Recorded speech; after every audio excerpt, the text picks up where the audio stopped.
ஒரு ஆட்டம் முடிச்சோடனே நீங்க விட்டு எந்த அளவு நீங்க கரகோஷம் கொடுக்குறீங்களோ அந்த அளவு சந்தோஷமா ஆகலாம். 5 வரையாவது 50 வரையாது 5 வயசு அங்க இருக்கிறது 60 வயசு. அதனால நீங்க உற்சாகம் கொடுத்தாங்க அவனால ரொம்ப சந்தோஷமா ஆகணும்.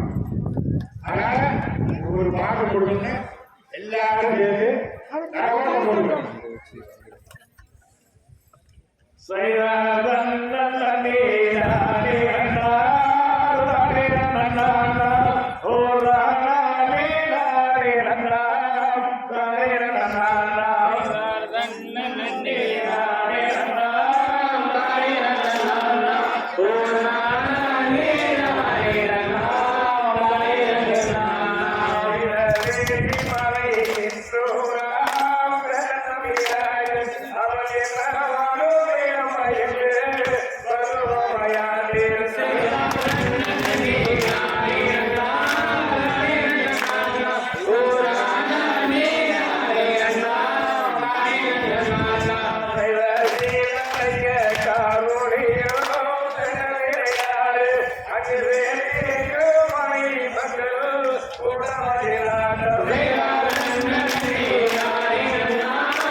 தோம் தகவிலதோம் காலாடைய கையத்தோம்